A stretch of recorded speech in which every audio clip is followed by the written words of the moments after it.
Okay, it's nice to see people here today. A lot of unfamiliar faces, which is especially nice. But it's also very common when Dan is our speaker. So everyone knows he's going to tell us a lot of interesting things. And he is going to be talking today about some of the areas we're all familiar with that don't have the buildings or businesses that they used to have in the past, and making some comparisons. So, any time, monsieur? Hours will be fine. Thank you, Kathy. Well, today's talk is entitled Then and Now. How some things looked years ago and what we know as today. Which reminds me of a story which I'll tell quickly. Years ago, when many of us were young, tall tales and fairy tales started with Once Upon a Time. Today, many of them start with If I Am Elected. Before we get started, we're going to have a walking tour, visually, of the town, starting down in Sandy Point Village. We have pictures here from the Historical Society, and I'll pass them around as we talk. This is Sandy Point Village, many years, probably around 1900. The white building close to the road is still there. Today, I say it's a tenement house because there were several meters on the side of the building, electric meters. Prior to, this is the other side, there was Victor Gray's store. Apparently sold a little of everything, including gasoline. There was 2 pumps that say Saucony. In the same area was 2 or 3 other stores. One, my very early memory, was Harold Perkins' store. He sold candy, a little of everything. I'll pass this one around. Danny, you had the post office in there too. You did? Yeah. Oh, yes. Did everybody hear what Diane said? Yeah, one time the post office was in there. So, when anybody has a question or a comment, please speak up. Because it's important to the society that we learn as much as we can. Faith? Well, on that same building that Harold had before that, you might notice there's a little lean-to there that looks like a woodshed now. Mm-hmm. But at one time, that was a blacksmith shop. Oh, was it? Yeah. Yeah. In the building just up the street, in one of these pictures, it looks like it's under construction. Today is a private home owned by Holly Beale. She rents it out as a Airbnb, but it was built as a grain shed. So in the picture, you'll see that. Spider? Great. Thanks. Kill it, Dan. Yeah. We need the rain. It's on the outside. Oh, good. No good. Thanks a lot, Steve. Yeah. Pull out and scream. Having been bit by a brown recluse spider a year ago, I'm a bit jumpy. That's right. So, the middle of the village, on the other side of this white building, today is the home of Phyllis Hardy.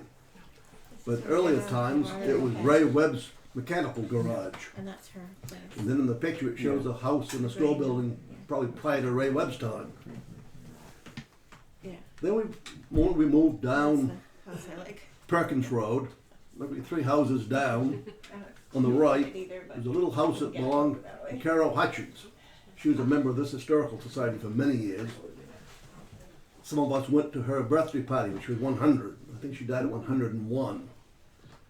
But we were speaking, Bonnie Brooks and Sister Kathy and I were speaking of their family sardine factory at one time.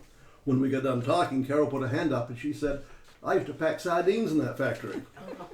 So we thought, well, why are we talking? So then we turned the program over to Carol and she told us who worked there, what they were paid, the layout of the factory. Quite interesting. 2 of her husbands, I think, worked there. Did they? I think that's what she told me. Yeah. I don't remember which 2. Anyway. The first 2. She had multiple husbands. As long as she knows. Leach, and I can't think One of must be the Hutchins. Trunday? Trunday. Oh, Trunday and Leach. Yeah, she was a Perkins, wasn't she? Yeah. Yes. Yeah. She told us that at one time there was a young man at the end of the Perkins Road digging clams. and a boat come in from the Orland shore with 2 or 3 young ladies to work at the knitting factory in Sandy Point. Well, the clam digger helped the ladies tie up their boat, and in time one of those ladies and the clam digger become Carol's parents. That's how her mother and father met. Now if we start down what I call the shore road going toward Sandy Point Beach,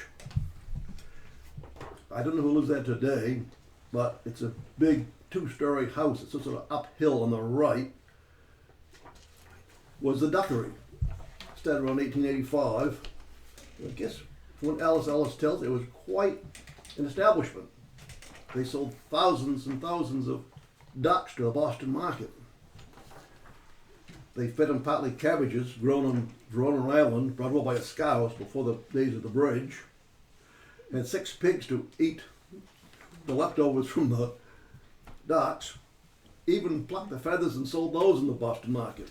But then when the railroad come in and the whistle blew, scared the ducks. So that ended that business. Today it's just one big field, no buildings. It's owned by Meg Haskell and Douglas Coffin. That's what lives there today? Yes. Oh. Yeah, because that was Leola Drew for many, many years. Yes. Yeah, Elaine Lowell, who lives in California, is a descendant of one of the brothers who ran the Duckery. Well, the French brothers? Yes. And they also had, in the French family, a transportation business, probably that derived from the Duckery. Mm-hmm. And that went bankrupt. Connected Virginia. And This among lives in one California. of the businesses they owed money to was the Duckery. And she thinks that's when the Duckery failed because they'd lost so much money from the other business. They didn't help it any. Now we go to the 4 corners. We can turn left down Sandy Point Beach. Well, today everybody knows Sandy Point Beach. It's a beautiful location. But at one time, this is what Sandy Point Beach looked like. Very, very busy. Several shipyards. One was Calkin and Barry. One was Staples and Stowers. Another was B.F. Rice, who built 5 vessels at Sandy Point Beach. Over to the right, when you're looking toward the water, after the shipyards are gone, was Hartwell Coal. Then, in the place of Hartwell Coal, Summers Fertilizer was built. If you're down at the beach now, you look way over to the right, you'll see a sort of high elevation and it's a flat surface. Well, that's what remains from the fertilizer factory. I can remember it. I can remember there being a vessel, a ship in at the pier loading fertilizer. And then a few years later, I remember walking out on it, mackerel fishing. I don't think there's much left of it today. What year was that? Oh, probably around 1972 or 3 that it was torn down. When did it start? That, I don't know. I don't know when it started. But it must have been probably in the 1940s. Yeah, Because Kathy's father told me about working at Hartwell Coal, which was previous to the fertilizer factory. So it had to have been in the 40s. that's Jan, 1937. 37. It was 1937, and it was originally it was not Hartwell. It was another name. It was another name, and it escapes me. But that company actually, that particular coal company, is cited in a number of not their Sandy Point operation, but one of their other factories had a labor dispute. And that case went all the way to the Supreme Court, Oh. and it's still cited today and recently in labor relations laws. I'll go home and pick that up. Yeah. Something I should Well, Hartwell Coal, then Hartwell French owned Duckery in part. Hartwell was a popular name in Sandy Point. Now as we come down Route 1, probably everybody knows where Mark Thomas's garage is. Well, on the high ground, where he sells cars, was a Down Easter restaurant. Now, Diane's Aunt Marie used to love to go to the Down Easter restaurant. That was my first job. Was it? I was 14, washing dishes. Oh, That yeah. was in the 19th century? But the Down Easter restaurant, You're my fan. according to one of the menus we have here in the Historical Society, you get fried haddock dinner for $1.50. Or a toasted lobster roll for $1. Or a hot fudge sundae for 35 cents. She made the best chocolate cake with mocha frosting ever made. Was that Mary Partridge? Yes. Yes, yeah. Oh. And that looks so familiar to me, but because it's been gone for years. Must be, you too, isn't it, Diane? Oh, yeah. Yeah. Did you ever see it? Now we move down to Stockton Village, directly across from here where it's now have to have it shop today. The stores look like this. The one on your right was Sandman's store. I remember every day walking home from school, going to Sandman's store for either a Three Musketeers candy bar or an ice cream sandwich to eat on the way home. It was 3.5 miles onto the Cape. Hardly ever getting a ride, always walking, getting to the railroad track, going up the track, down back to Jack McClellan's house and up the hill. But then the little building with the awning next to it, in my memory, was Sandman's bottle shop, where all the returnable bottles were kept. And one of these buildings, I think it might be the one with the porch in the front, was the Colquitt building, owned by Captain Melvin Colquitt There was a of this house. blacksmith shop in there somewhere. Somewhere And my by, grandfather worked there. did he? By Trundy, not Silas Trundy. Yeah. Yeah. But I think that's a building further over this way that's not in this picture. I think so, because one of the photos we have shows a tall smokestack Oh, at the far right, which would yeah, make sense going with the blacksmith shop. yeah. Now, the Colquitt building at one time, the Colquitt sisters from this house had an ice cream shop. When the railroad came through, Moses Burpee, the chief engineer, rented the upstairs for offices for the development of the railroad. Now as we turn to go up Church Street, on what's at the bank now in grass, was the bandstand for the Stockton band. And the last time I saw that bandstand was on the Cape in the Fonts Field for the bicentennial the town had, 1957. We have my grandfather's band cap here on Oh display. yeah, yeah. I've seen a picture of the whole band in the middle of the town square. My grandfather, my uncle, and dad, and Uncle Irvin all played in the band. Did they? Musical. So there's the bandstand. Now, prior to the bandstand was this terrific looking building, the McGilvery building, built around 1855 and burned in 1884. 3 stories tall. There's 2 shops in the basement. The sign over one of the doors says L.F. Staples. So which building is Whatever he did, I have no Well, idea. I did the genealogy for Basin, so it's under, somebody's got it somewhere. okay? The building's quite magnificent. 10 windows across the front, 6 windows across on the side. Quite a building. It doesn't seem like there's that much room, does it? No, The what? but the building's huge. I know. That's where the Y is right now, coming down Church Street. Then across on the left as you start up Church Street, on what today is the park, was this building. The Hopkins building, built in 1908. It had the Stockton Springs Trust Company Yeah, downstairs. see the bank and. Yeah, and the other side was the post office. Upstairs was, second floor was offices, third floor was apartments. And at the time they bragged of having steam heat. And my mother was one of the telephone operators in And that building. and you remember what she did the first day on the job? Was that when she fell down, ruined her nylon stockings? No, the first day on the job, your mother used to tell Oh, that was us, the other place. the Cape Knox was a That fire. was it. Yeah. And she spent the whole day calling everywhere for fire departments. Oh, she was written up in the Belfast paper. Was she? She was like 16 or 17. Well, When was this building torn down? I remember, of course, in the Jody 60s. Costigan tore it down around 1975. Was it? Okay, I couldn't remember when. I knew it was still there. And it's, Remember Treaty Shootings did it at one time. yes. Yeah, oh, yeah. It was behind somewhere. Marion? Was that always the telephone office? Yeah. Well, later on they moved it Down by in the Masonic building. in the Masonic Right. building. Because my grandmother was a telephone operator. It was before 1920. Would that have been the building? Yes, that was built in 1908. My mother was born in 1908 and she worked there. Oh, okay. Now, here's another view as you're turning to go up Church Street. Denslow Hall stood on the corner. And beside of it is another view of the Hopkins building. Denslow Hall was built in 1885. A lot of dances and fights out there.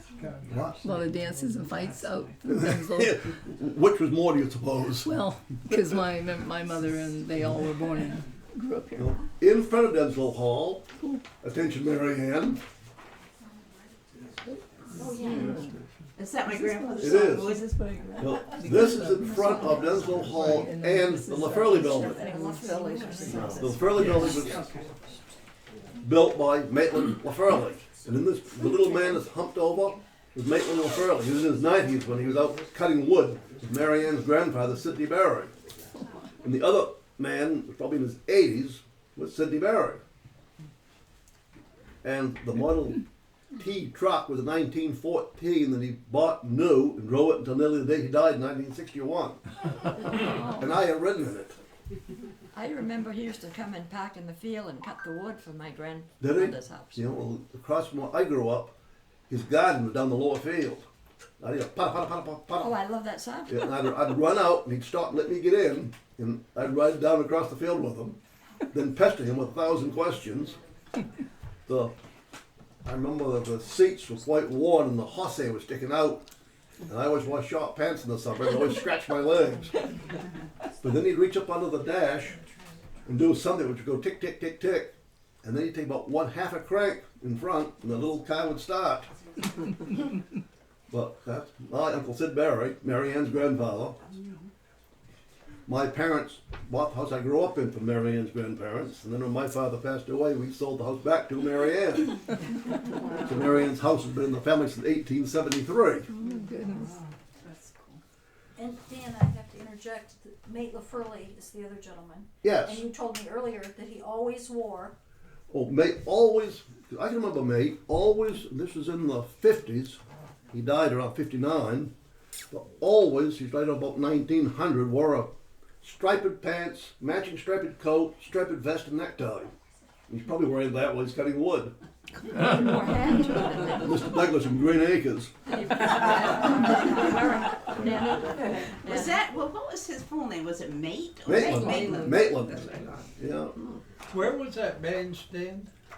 Just as you turn to go up Church Street, and right on the bank. on the right side on that bank looking down toward what was the trend, what today is have the The cows. Well, have to and have it. the green store was there too, somewhere? The green It was store? right where that building is across Well, the the green street. store, What was the green store? wasn't that what Sandman's store was later? Yeah. Yes. It was nearest Yeah. the bandstand. Yes. Yeah. So between Sandman's store and Church Street was the bandstand. Now going a little bit further up is what today is the Hitchboard Restaurant. We can have a few people in these pictures. So this is a few of the people originally who lived in the Hitchbourne house. This Captain K. Waldemar Dahl, the tall man with the hat, grew up in Denmark, or born in Denmark, grew up in this town, later was in the Civil War. The lady in front of him was Faustina Hitchbourne, who wrote this book in 1908. And the lady sitting down with the cat is her sister, Miss Mary Hitchbourne. She was the last, there were 3 sisters that lived in that house for many years, and she was the last one to die. See? Now, we spoke a moment ago of the Down Easter, and Diane's Aunt Marie loved to go there with her friend Edna Young. So this is the corner of Edna Young's house. She owned the Captain Everett Staples house. I chose this picture just because of the little cart being, and the kids are pulling the cart by the aid of 2 sheep. And that was probably when Captain Everett Staples was still living there. He died in 1899 in that house. Yeah. He was the commander of the Everett Sea Billings, the largest wooden ship afloat, the last of his going to sea. And he also had one of his ships burned In during the the Civil War. on his maiden voyage. Yeah. It was probably was a Shenandoah, but I'm not sure, but it was one. No, it was the one named for the daughter of his first wife, Oh. Alina, I think it was. Well, it was Alina. well, anyway, it was sunk by the South. Yes. Now going up 1A, some people may remember where the pump was. People used to go get water. But if going up 1A from the intersection, as the hill levels out, Horace and Linda Seekins live on the right side. But at one time, it was this. It was Springdale Cabins, dance hall, store, gas pump. Yes, they had everything. All before my memory. Kathy might remember it. She's older than I am. By 18 days, I don't think that's enough. I just remember remnants. Do you remember the remnants? Well, I've been in the remnants. store. You were. Mama worked there one summer. She's a few years She worked there older a than you. while. She went wherever she could. What was the store like? What did they sell? Well, it was long and narrow, and candy and some dry goods. They had camps they Yeah. rented out. So they had things for the camps too. I remember one story, there was one of the couple of young men from Bangor came down and camped out, they, city people. And, he told, his name was, Marsh, was Rowena and Gerald Marsh. Gerald told them how to build a fire in the little stove, so they did. Well, they didn't know about opening a flue, and they didn't know about banking a fire, and they came to, something's wrong with that stove, it's red. Yeah, I bet. Probably smoky too. Oh, yeah. Now we get to back down into the town square on the opposite side of the LaFurley building where Dr. George Scallop and family live today. Today was the former town office that burned a couple weeks ago. So sad. But in 1955, this truckload of potatoes is coming down Aroostook County to be loaded on a ship in Searsport. Apparently lost his brakes, and rather than go zooming down School Street past the school, he plowed into these 3 buildings.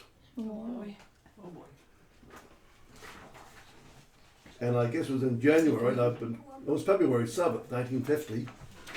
And I guess everybody in town that year ate potatoes. So I've been told. Rather than just let them freeze in the wreck. Well, Now as we start west, probably about 3 house lots down from the Masonic building, Doc Cunningham ran a little restaurant called Cunningham's Lunch. The Bowden family lived there afterward. So this was probably in the 1940s. You get a fried clam dinner for $1. Today's over $25 at a restaurant, if you're lucky. A lobster roll was 50 cents. A donut was 5 cents. A piece of pie was 15 cents. But if you want to splurge and spend an extra nickel, you could have a berry pie for 20 cents.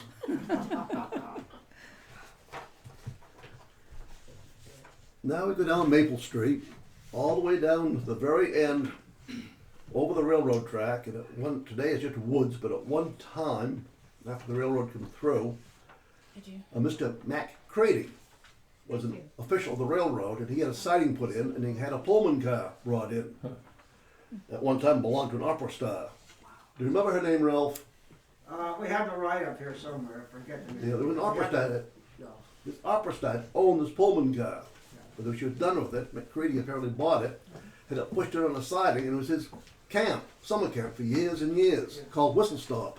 I used to stay there, I stayed there at least once or twice as a kid. Yeah, It's because Aunt Gertrude Lancaster owned it for a while. well she did. Yeah, Yeah. we owned that. Yeah. Then further down onto the shore, about 1850 or so, Henry McGilvery had a shipyard. built 5 or 6 ships. And in 1857, he moved to Belfast and continued building ships, but he sold his yard to Henry Staples, who built, I think, 9 ships. The John C. Libby was one. The Lilius was another, named after his daughter. Then you move along the shore to the foot of Middle Street. And around 1918-19, for the Stockton Yard Incorporated was established. Kathy's and my grandfather worked there. This is one of the vessels that they built. It was for the war effort of World War I. The A. Ernest Mills, the Gladys M. Taylor, and others. And that one is. What's that one? Rodney? Not the Rodding. Rawling. Rolling, the Rodding, I've seen it both Rolling. ways. So this is the Morris R. Thurlow. I think it's the last one built. One of them is down at the foot of, underwater, the foot of Penobscot Bay. It was built, been around the world many times. It's coming back into the bay, and it ran on a melting sledge down near Matinicus and sunk. Clayton Young in Matinicus told me that he remembered when it happened in 1928, and the steering wheel was salvaged and belonged to a man in Rockland. And he said the island had salvaged the copper bathtub, and they were floating at the shore, but it filled full of water, so they cut the rope and let it sink. So there are bits and pieces of our history strewn everywhere. Well, anyway, this is one of the vessels built at the foot of Middle Street. Prior to which, What kind of a ship is that? schooner. A schooner. Yeah. Yeah. Prior to which, C.S. Noel Fletcher had a shipyard and built quite a few vessels. And prior to that, Seabrook Crocker came from Deer Isle. He built quite a few vessels on that location. Then moving east along the shore, going toward the foot of School Street, was in 1911 a sardine factory was built, the Lawrence Canning Company. Burned in 1932, I think, something like that, 34. Upstairs is a very beautiful packing crate where sardines were packed at one time and shipped somewhere. And we're lucky enough to not have that packing crate that says Lawrence Canning Company. I think it's a bit suspicious, personally, about its burning, but at the time it was said that tramps got in it and set it afire. But I don't quite buy that one. Having heard a little bit more about it. It happened to a few things around town. Then moving a little further east along the railroad track, this is the Stockton Railroad Station. It was at the foot of Station Street out here, which before Station Street was Depot Avenue. And for some reason they changed it. It never went all the way to the shore, but when the railroad came through, Captain Melvin Colquitt of this house gave some land of his cow pasture to extend the road all the way down to the track, and then the station and the freight shed were built at the foot of Station Street. Danny, do you know who built those? Because No. I think a lot of them were identical. They're all identical. Frank Well, Forts Frank- was, yeah. Prospect, I think the Sansport. B&A built it. Probably. Railroad company. Nathan so. I would think. Just got one, It's what we turn around. One patent, you I know, guess. and Yeah. Biddle. Well, the ice cream place in Searsport, the Baxter Cook movie, Right. was the Searsport station. Oh, okay. I can remember what was operating. I remember going in when George Bubble. I was just moved down to a Cape, on the Cape. Isn't it a private house now? That's what I Just go thought. around the corner and it's either green or cream with, Yeah. they've added to it. Yep, across from where Willard Harriman lived. So as we go onto the Cape, this location has dramatically changed. Nobody even guess. This is the mill bridge today going onto the Cape. But note the railroad trestle for one. The buildings are all changed. The little house here burned, but that was Howard Colson's mother, Vern Thompson's grandmother. Right. Or was it great-grandmother? Great-grandma. Great-grandmother. And I guess she ran a store for many years at that little house. The white one? Yes. Then we move on to the Cape Docks. Wow, it just looks good. And I find this amazing. I'll read something in a moment. This is the potato house at the Cape Docks. Built in 1905 by a company called Carter and Curry of Presque Isle. 600 feet long, 125 feet wide. Now, Ann's and my barn is 30 by 35 feet, and it's like a big building. From here to, Yeah, it's here part of the Cape Road. But in conjunction to the boxcars around it, we all know how big a boxcar is, and it's dwarfed compared to that building. Now I'm going to read a quick passage. This is from Report of Industry and Labor Statistics, 1906. And it's of the railroad just being built in Stockton. Cape Jellison. On the easterly side of the harbor along the Cape Jellison shore are the main business docks. Wharf number 1 is built along the shore, is 1,750 feet in length, is a width of 47 feet of planking, and by cutting and filling has a further width of about 350 feet of earth. Along the length of this wharf, partly on the planking and partly on the earth, run 6 railroad tracks. These tracks are usually filled with loaded lumber cars, where a shifting engine sets them on the outer track or upon the tracks of wharf number 2 as fast as needed for unloading. Bill was like this one, the Hatley. This wharf is devoted exclusively to lumber. At the northerly end of the wharf, another wharf 80 feet in width extends diagonally 600 feet into the harbor, with which wharf number 2 runs parallel with, in 127 feet from wharf number 1, a distance of 1,000 feet by 200 feet in width, and contains 6 tracks. On the wharf is located a warehouse for general merchandise 138 by 45 feet, which also contains a telegraph office and office for freight clerks. This wharf is devoted largely to lumber and general merchandise. 125 feet further out, wharf number 3 runs parallel with number 2. The distance of 1,100 feet by 80 feet in width, on which several tracks are laid. Vessels loaded with potatoes are docked at this wharf. These wharves taken together give about 1 1/4 miles of frontage where vessels may be docked. It just seems astronomical. At the head of the wharves are connected by tracks with wharf number 3. A potato storage house was partially constructed the past summer by Carter and Curry of Presque Isle. The house, as planned, is to be 1,500 feet by 125 feet with 20, but that never happened. They stopped at 600. With 24 feet posts, but only a length of 600 feet has been built. It's been completed. This will store about 1,500 carloads of potatoes. Back in the 70s, we had a big potato run on the dock in Searsport, and I worked in that potato run. And it would take 4 men an hour to go as fast as possible to offload 1 car of potatoes. 1,500 cars of potatoes. I didn't realize the Worcester County was that big. Big. Steve, that's where he's from. Is it? He's the county boy. The house is conveniently divided into bins 22 by 11 feet with a capacity of about 1,200 barrels of potatoes each. Oh, wow. The building is equipped with electric carriers by means of which potatoes may be conveyed to or from the bins.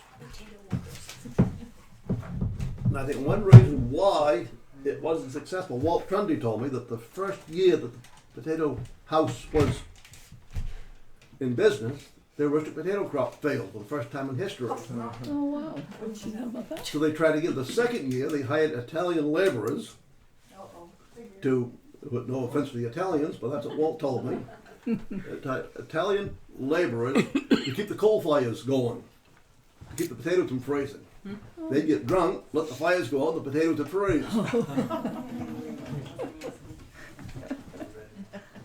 Now there's so much work going on. There's 200 stevedores and several hundred more men with building buildings in the warehouse, stores. There were 2 barber shops on the Cape, a bowling alley. Wow. This is one of the boarding houses. I've always known this as the Cassidy House. But they named it the Ashland House, I guess built because the Ashland Lumber Company built it. Next to it, the small one, is the Cape Jellison House. And up close you see a blur between the first and second stories. There was a big sign, 14 feet long, that said Cape Jellison House. That hangs in Anne's and my living room today. Do we have a picture of that?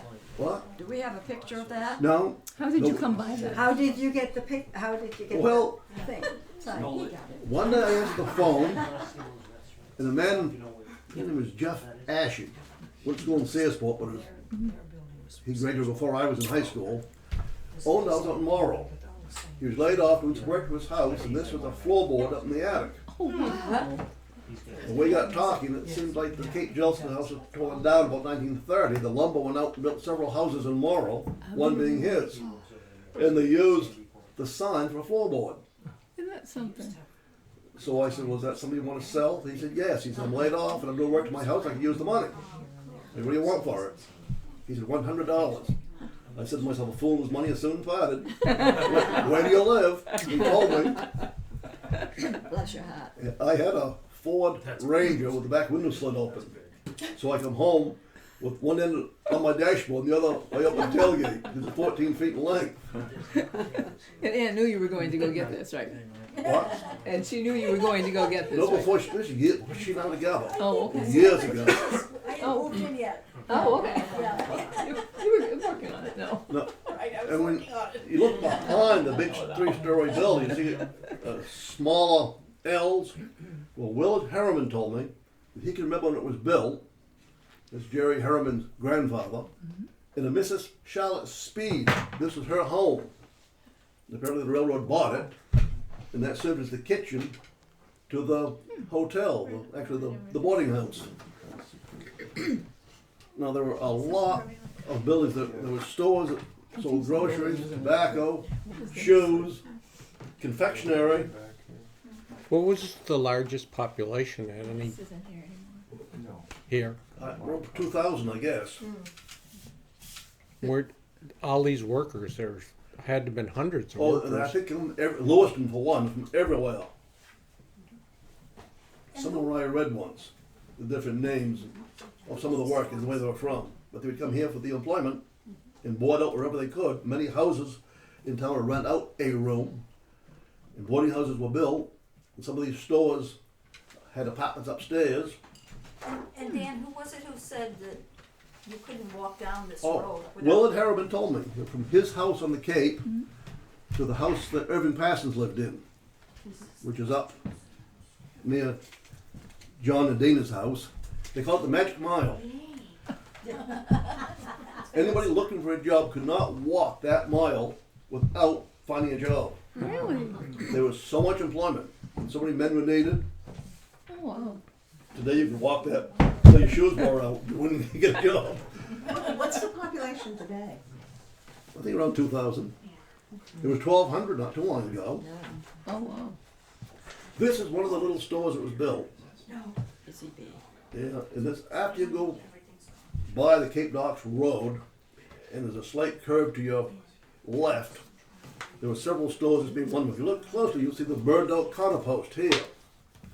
David Clark of Belfast built a little store called the Busy Beehive. And it burned before the year was out. Probably get the guy from Bangor to run the store for him. I don't remember that. I don't either. And I think that sign, I think, is the United States Board of Trade upstairs. I say I think because I've seen the postcard, and the postcard you can read it with a magnifying glass. And it says what? I think it's something the United States Board of Trade. Oh. I think the Board of Trade would help a ship get its complement of officers when they were putting out to sea. And where was this place? Do you know where Irving Parsons lived? Go on the Cape, go to the sand pile, turn right, over the bridge, go to the Cape Docks Road, go by the Cape Docks Road, Okay. and then the road sort of bears to your left. Slight curve in that curve. Bill Pomeroy lived there for years. His house was Okay. torn down since. And there's an okay. entrance to the condos just beyond that. Yeah, it was almost across from those condo. Oh, okay, it's before the Iron Lung place. Yes. Right, so just Yeah. before, okay. Yeah. See the gentleman here, the brown shirt, he owns the Iron Lung place today. Oh, okay. Hi. Hi, nice to meet you. Nice flag. Nice view. Now we go around the Cape, you know, Fort Point, and what today is the park Yeah. was the Fort Point Hotel, 120 rooms. Wow. They brought their chefs and the orchestras from New York. Yachts would come in with the families and the servants. Built by Joseph W. Thompson, who lived in this house at that time, prior to Captain Melvin Colgan. Joseph, What did I say? John, I wasn't listening. Joseph Watts Thompson. I was going to ask you his middle name, but we have it. Joseph Thompson. So who originally had this house built? Stephen Cleaves. Okay. I was known as a Concord place, The so. Cleves Well- Hotel. Uh-huh. That was the Cleves before it was the Stockton Hotel. Okay. Oh, I didn't know that. Yeah, this Okay. is the Colquitt House for probably 100 years. All right. But Well, I'm not that old, but It was I'm getting there. Joseph Watts Thompson's home. And before that, Stephen Cleaves, who ran what we still call the hotel, Right. So when was this built? around 1843. I was used to try to get this place called the Thompson House, because Joseph Thompson had more name recognition for publicity. Louis Thompson Colquitt or / Colquitt. The Fort Point Hotel was built in 1871 by a group of men from Bangor, headed by Captain Charles B. Sanford, who owned the Sanford Steamboat Line. He had a beautiful cottage at Fort Point, which was torn down in the 50s. Then the hotel caught fire in June of 1898, burned flat. Yeah. I've got a personal collection at home of artifacts from the hotel. One of those Oh, bias. Probably. well, Yeah, one is a room key, room 33, that your Aurelius Coe's grandfather, He did barber work. Barber, Barber shop work in the hotel. his obituary said he hung wallpaper at the Fort Probably, Point he did Hotel. anything. Well, Probably be careful now. well, your Uncle Sherm had the brass keys to room 33. Well, somebody, what's his name, Fuller? Sam Fuller. I think he's got a key. That's it. Well, it's more than one, good. I think his goes to the Stockton Hotel. Oh, Oh, That he thought it went to the Fort Point Hotel. Oh, well, key to both just a places. quick reference, the Stockton Hotel on January 1st, 1880, well, the governor of Maine and President Teddy Roosevelt spent the night there. I read that somewhere. Yeah. well, we've got the register That's there. probably where. Oh I yes, saw that. upstairs is one of the hotel registers of Fort Point Hotel. And with Blaine and two other. Oh, James Blaine was the governor? I'd Well, there forgotten. were three men. They spoke at the Bangor House the night before, New Year's Eve. Yeah. They stayed here overnight. One had a horse, one had a mule, and they signed the book. Ah, We've got wow. the paper, Yeah. I've seen it. original. Yeah. The guests at the hotel, the only name I can remember was Hannibal Hamlin, I think, signed that register. Yeah, he was there quite often. Oh. In Faustina's book, she tells he was a regular guest, and that Levi Griffin was always did his barbering. And that Levi Griffin, he had a barber shop in for 50 years, and he always bragged about oftentimes barbering for Hannibal Hamlin. Then as we come off the Cape, if anybody knows where Basil Staples lived, Andrea lives there today, his daughter. Anyway, it's after you leave Fort Point, heading back to it, taking by that sharp corner where Freddie Shoup lived. I had no idea he was there today. Anyway, Well, the greenhouse. this was a sardine factory, the second sardine factory in town, built by J.D. Young and Company of Gloucester, Massachusetts, in 1908. Then they sold to Gorton Pugh of Gloucester, Massachusetts, in 1911. Then years later, they sold to four businessmen in town: Angus Holmes, these come Skinny, Herbert Hopkins, and two others. Morrison was one of them. Morrison, there's three. No, I forget the other one. And they went bankrupt. And then Angus Holmes, there was two, father and son, Angus MacDonald Holmes, the senior, bought it outright from the Belfast Bank. And he ran it until I guess there were no more sardines. Then there was a little importing going on, and he ran the import business. A lot of A importing. lot of importing. Cough syrup. Yes. For medicinal purposes Well, only. 77 Captain Babbage built the dock at the sardine factory. You can see it at low tide. Yes. That's a picture on my screen. Is it? Well, you see, the stone footings, we want to call them, two names. Captain Luther Holmes owned a rum running vessel named the Uncas. Luther was virtually blind, but he could get in and out of 4 Point Cove in the thick fog when the Coast Guard couldn't chase him. He'd always take somebody with him to help. He would start his engine at a certain RPM, the compass at a certain degree, and the alarm clock set for so many minutes. When the alarm clock rang, he'd stop the boat. His helper would look around and see that maybe the number 2 buoy or whatever buoy. Then he'd set the next course for so many minutes. And when the alarm clock rang, he could get in and out of the sardine factory's dock in the thick fog and slip back in again. Amazing. He would meet the mother ship off some island off Canada, Saint Marie. One of the very last rum runners, I used to stop and talk to him, and he'd tell me stories. He'd say, God damn ye, he said, don't repeat this until after I'm gone. By the time he died, I probably forgot half what he told me. Should wrote it down. Should have. Yeah. And you know who I'm talking about, Mike Cummo. Yeah. Yeah, the Holmeses and the Morrisons both came from down east. Eastport. Eastport and Machias.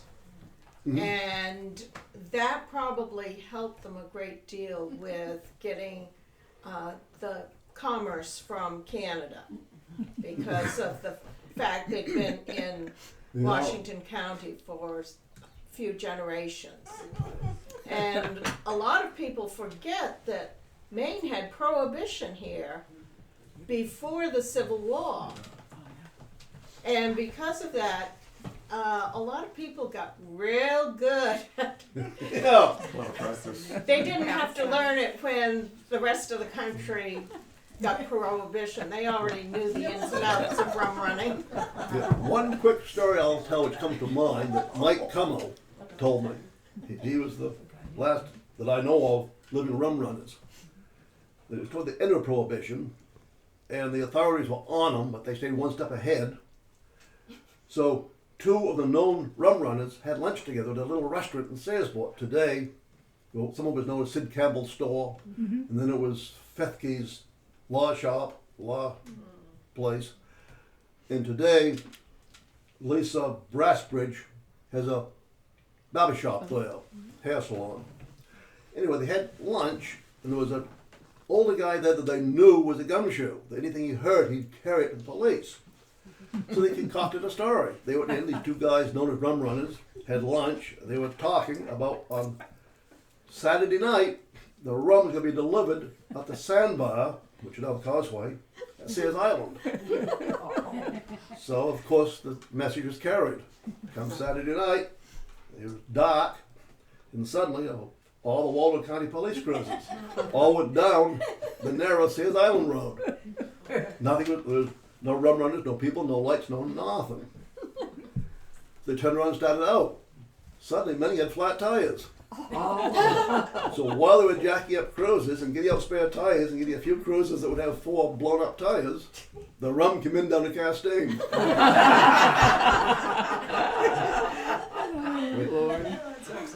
Yeah, and the revenues got paid off a lot for the alcohol that was coming in down to the Cape. Dad said almost every night, Dad grew up on the Cape, but part of the time living with his grandmother in the house that Mary Ann lives in, and part of the time with the rest of his family, probably a couple tenths of a mile beyond. Yeah. And he said every evening there would be the revenuers sitting on the corner watching for the boat to come in. And then one night they wouldn't be there, and everyone on the Cape knew that was the night Yeah. the alcohol was coming in. What? Another story. One day, I guess they called the sardine factory, and we're coming over to inspect. And how do you get there? Well, the answer was, we go down on the Cape, what today's our sand pile, and turn right. We would turn left at the sardine factory. It was in the spring. The roads weren't tarred. Yeah. And up around, well, the Collins place to Squaw Point was unpassable in the spring. So the police went on the Cape, turned right, and got stuck in the mud. Freddie Shoup told, well, he could remember when he was a little kid. Or was it his mother? Maybe his mother told him. But the boat would come into the sardine factory. They'd blow the steam whistle, which meant they had some sardines. When the ladies in the area would go in and pack sardines. That night they'd clean up the factory and close it. And Freddie's grandmother, Laura, would keep the three daughters, one is Masha's grandmother, keep the three daughters quiet, no lights on, but they could hear clatter, clatter, clatter, clatter. Or the men carrying the bottles of booze in burlap bags up the dock, putting them into a real truck, for instance, it was chain driven, we'd drive up into the yard, and one of these pictures going of the sardine factory, you can't see it, so I haven't passed it around yet. But in this picture of the sardine factory, in the background you can see all the railroad cars up in the yard, which is no longer there, but there'd always be a car with the door open. And they'd take the booze up in the truck, put the booze in the car, close the door, and the next day the train would come and pick up the booze, and the car would be gone. Which reminds me of another story. Years later, after Prohibition, Jack Sandburg lived at Fort Point. His wife Bess was a member of the society, wonderful lady. But Jack bought a sailboat in Nova Scotia. Asked Luther to go with him to help sail it back. Well, they had to go into Rockland to enter it through customs. Luther was quite nervous. He went into the Coast Guard station. He was standing in the corridor quite nervous. And the Coast Guard commander looked, Luther, Holmes, is that you? I can't believe it. Come in my office and sit down. He said, don't worry, Luther, prohibition is over. I'm not chasing you any longer. Chased Luther all through prohibition and never caught him. Another time, Jack and Luther were working on an engine at Jack's house. Bess told me this one. And he was a judge, came down from Bangor to invite Jack to go to Bar Harbor to visit Mr. Conquest, who was being in Conquest in Bangor, who was the financer of much. I'm probably going to get shot for telling these tales. Mr. Conquest apparently was the money behind the movement of this booze. Well, the judge looked at Luther, who I guess wasn't the most clean person in the world, kind of old clothes, but they were working on an engine. And Jack said, yeah, I'll go if my friend Luther can go too. Well, the judge didn't think so, but he okayed it. He got the Cadillac, drove to Bar Harbor, drove to Mr. Conquest's house. The judge said, Luther, I think you should stay in the car. Luther said, no, I'd like to meet this Mr. Conquest. They went to the house, knocked on the door opened. The judge looked Mr. Conquest looked right by the judge, right by Jack, and says, Luther Holmes, it's been years. I'm so glad to see you. We were in business together for years.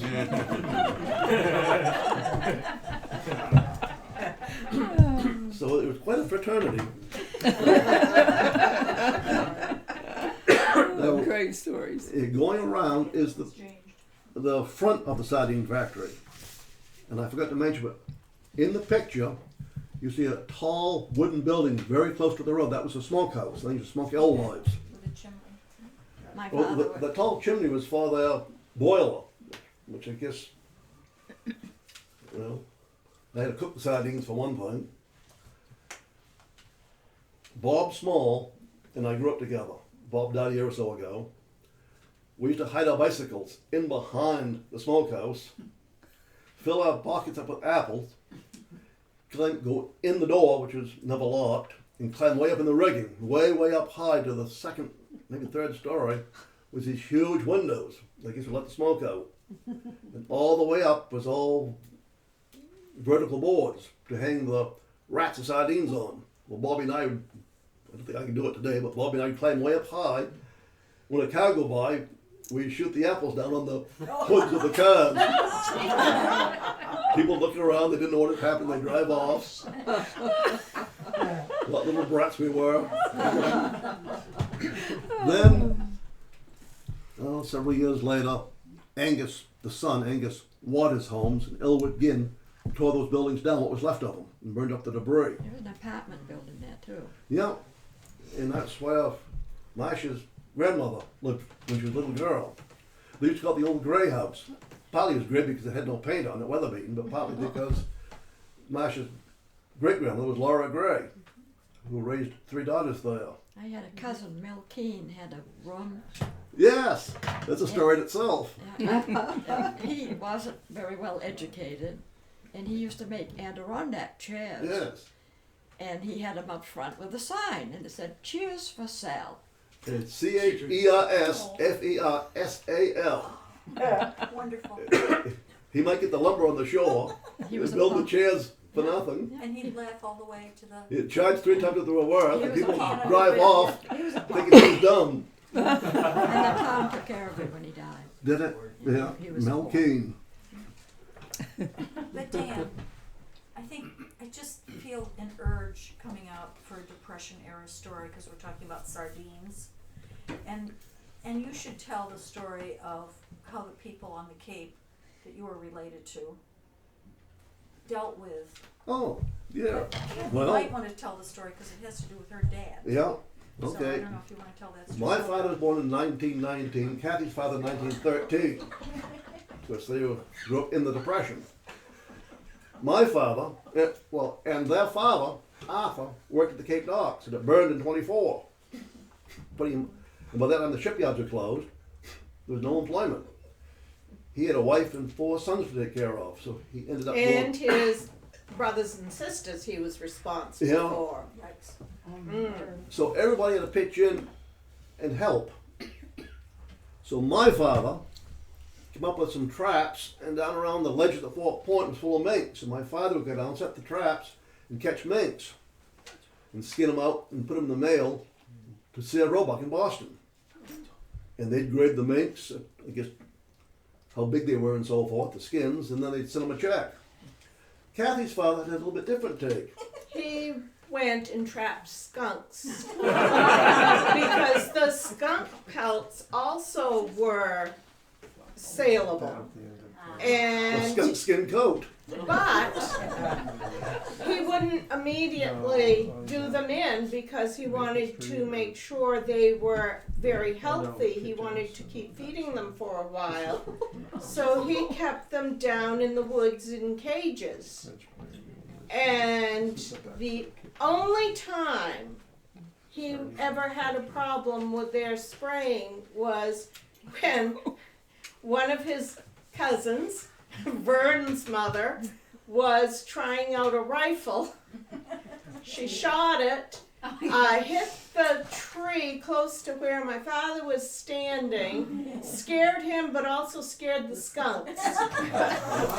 And Dad was very smelly because there was more than one skunk. Yeah, Uncle Roland would get the sardines at the factory, the ones that had frozen, some of them mislabeled. For whatever reason, sardine cans were rejected. Uncle Roland would get the sardines to feed his skunks. He said that the skunks loved the sardines, and the oil made beautiful prime pelts. I didn't know that. We have some of the labels from Groton's. Oh, you do? Basil found them, and they've been donated. Wonderful. Now, I've got a lot of the checks. One day when they're tearing down the buildings, on the school bus, I could see all this paper blowing around it where Elwood and Angus are working. So my mother gave me a bread bag, I hopped on my bicycle and I went down and I gathered up a lot of that paper, which was checks, 1914, 15, 16. I've given out a few. We have some here which I think I've given. And I must have a couple more hundred at home. Use them for wallpaper. Yeah, I probably could pat with another one or two. This is a sardine factory as it looked from the water. The back side of what the other picture is going around. But that factory did give a lot of employment. We've got pictures of how many people of my Aunt Marie, my Yeah. dad, and several relatives of the people around. Yeah, and at home I have the list to pull you all out. I took my copy one day into Masha's grandmother. Where is Masha? Right here. Oh, okay, yeah, all right. She's And Masha's grandmother named off all these people. She Did you worked write there, it but down? I wrote it down, yes. All the names? Yeah, and I even know where that paper is. That's good. That's good. You better remember. I'm impressed. But, And better remember where you remember it is. yeah, Masha's grandmother, Nellie, and her sister, Belva, worked there, but neither of them were in the picture. But Nellie knew all of the people, and just as if she was seeing them the day after the picture was taken, she named them off, and I wrote it down. And that was, I think, 1917 the picture was taken. Wow, Some that was of the great. other things we have that go along with the sardine factory on the Cape are things that Bonnie Jean Brooks gave us, and she is a descendant of the Holmeses. And that includes the floor plans for the sardine factory.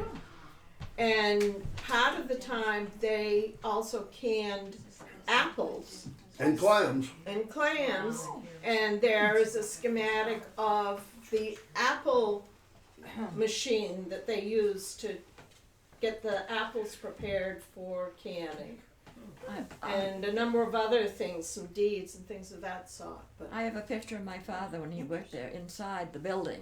Yeah. And there's a bird flying, and he was like 16, 17. Mm. He had to leave school to go to work to help take care of the Yeah, family. that's how so many people did. Now, we just in 1924 was when the Cape Docks burned. Kathy's father was living with his grandmother. She was an old Scotsman, and she'd assigned him a job to clean out the hen house. It was in November, and wheel all the leather down and put it in the garden. Well, he looked up toward the west, and the sky was full of black smoke. So he told his grandmother there was a fire. He wanted to go see it. She says, "Not until you get your work done." So Uncle Roland said that he ran both directions. He loaded the wheelbarrow as fast as he could. He says, "When I didn't burn the bearings out," ran to the garden, dumped the load of manure, ran back to the hen house, and when he had the hen house cleaned out, his grandmother let him go over and see the fire. Which at one point they thought the whole Cape was going to burn because there was a strong northwest wind. I don't want to interrupt you, Well, but go ahead, Mary Ann. yeah, my great grandfather, Frank Foster, he was the night watchman. Yeah, and on just the got home. docks. And he came home, and somebody came knocking at the door and said the docks were on fire, and he was eating his breakfast. Just Yeah. he leaped up out of there and ran as fast as he could. My mother remembered. You know how he got there? He had to row from the end of the. He had what? He rowed a boat across from where they lived on Middle. School Street. They lived right across Yeah, from well, the it school. was, there was a landing right at the end of Middle Street. Okay. And he rowed back across. That's how we went and came back. Basil's father, Medbury, told me that they rolled up the fire hose on the dock about a week before the fire. It was November and it was getting ready to freeze, so that might not be evil as it sounds. But Willard Harriman was the same age, was working on a schooner, on a vessel at the Cape Docks. And they looked up and the other dock was afire. And the foreman said, "Never mind that, we're working on this vessel." And let the men leave the vessel. So there are a lot of screwy things involved with that fire. So what that was the, was excuse me, go ahead. that was I was wondering what the economic impact on the town was. Tremendous. Oh, yeah. yeah. If anybody remembers any recollection of that. Well, that was 1924. My father said that the Depression really didn't hurt this town because they were already so depressed. Yeah. Yeah, after World War One, a lot of the vessels are getting bigger and couldn't fit in Stockton Harbor. So the business was getting less and less each year until 24 when it said, I think it was Alice Ellis's book, said that a vessel came in occasionally. And then 24, it burned and that wiped out all the business. It was never replaced.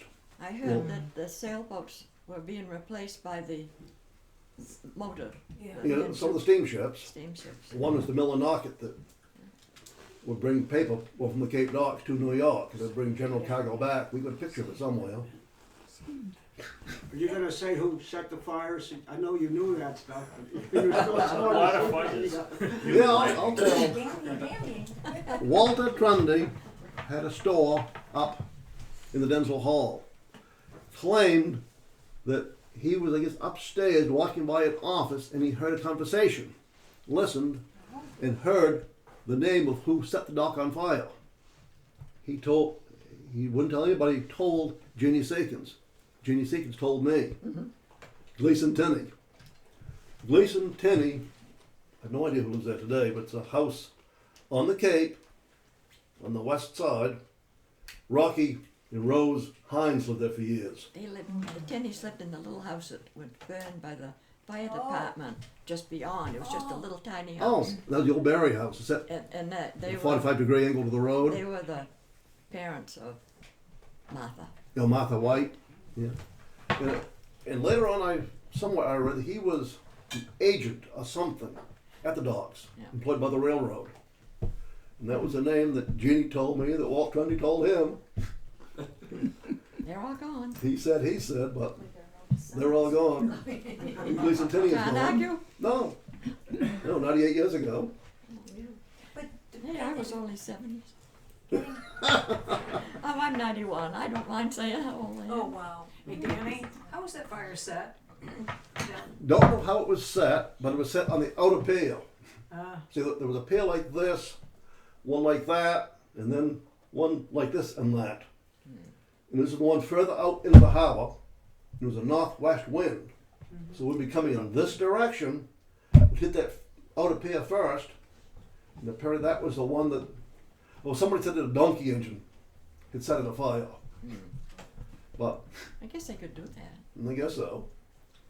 But the strong wind, the perfect day for a fire, if you wanted lots of destruction, to wipe out all three piers. Didn't burn the warehouse, or the potato house.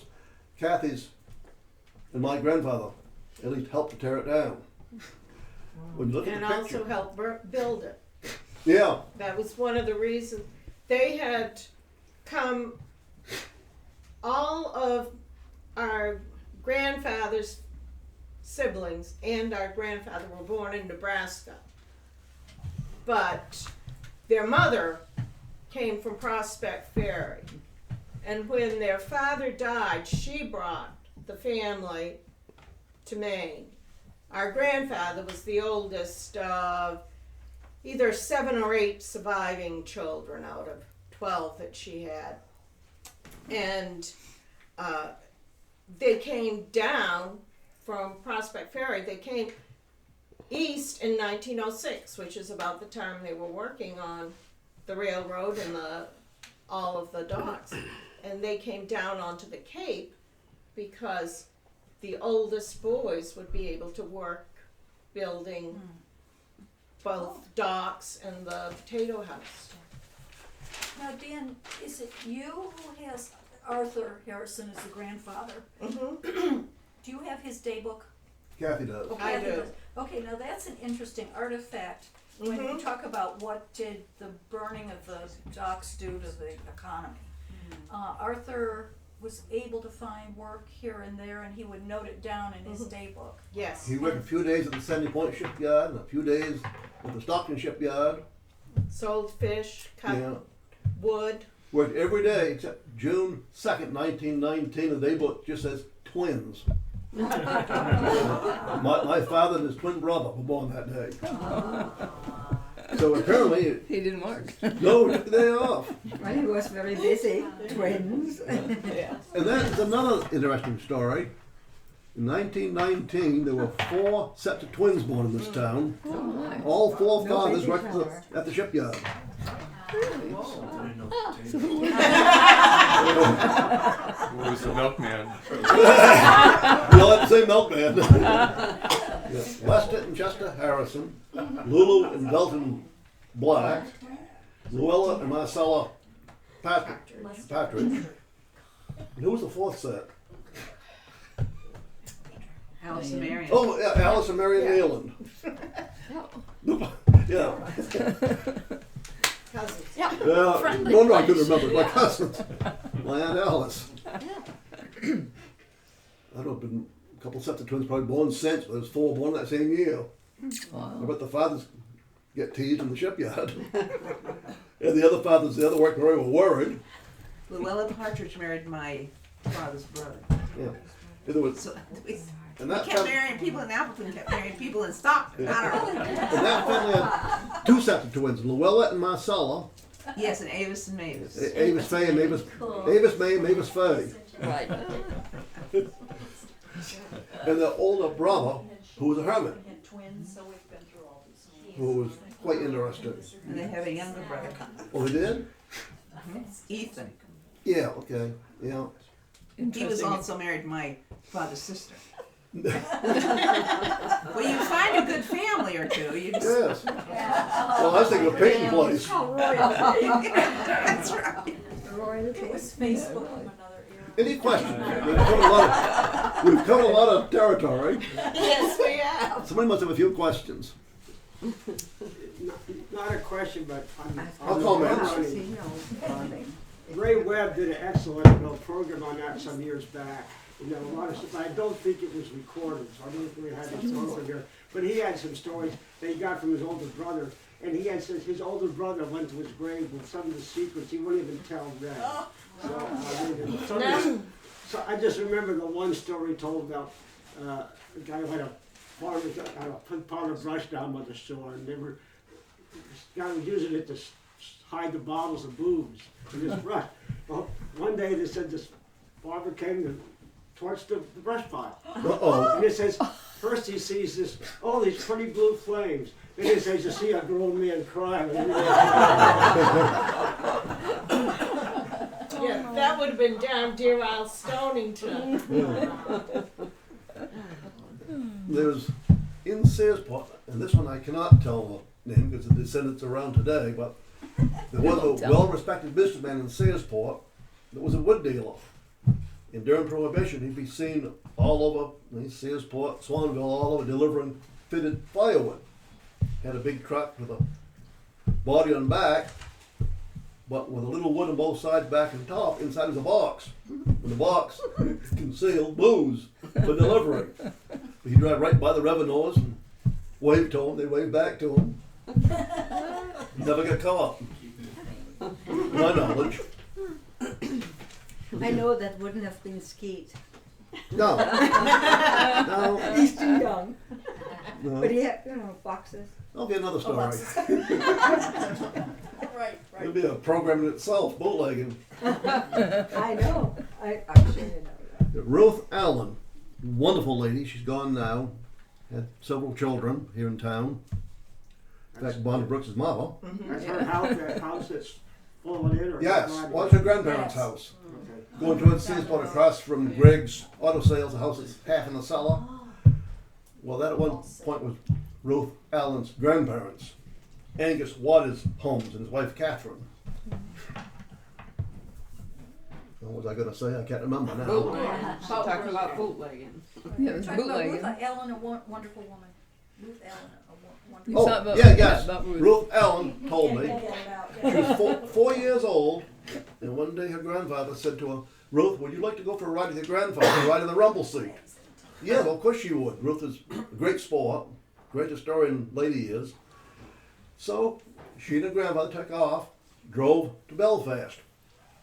At this end of the footbridge, which was the main bridge to Belfast at that time, her grandfather was stopped by a Belfast police officer. She was concerned. A moment later, the police officer drove off and her grandfather followed. Crossed the bridge, up into town, and stopped in front of a great big house in the middle of Belfast. The police officer opened the garage door. Her grandfather drove in. The police officer closed the door. The grandfather lifted her off and said, "Don't be worried, everything's all right." Tipped the rumble seat forward, took 2 bottles of booze up under the seat, passed it to the cop. He set it against the wall of the garage, opened the door, and her grandfather drove off. She said that years later, when she was an adult, she was in Belfast and suddenly recognized the house. And she asked, "Who lives there?" "Judge Helen Buzzle." So, then and now, some things changed, some things don't. And on that note, Yeah, maybe you can delete a few of these things so I don't I don't know. Oh no, You can read think those what they on. are. We can always count on a lot of entertainment when Dan has it. Yes, we can. Thank you very much, Dan. Enjoyed it as always.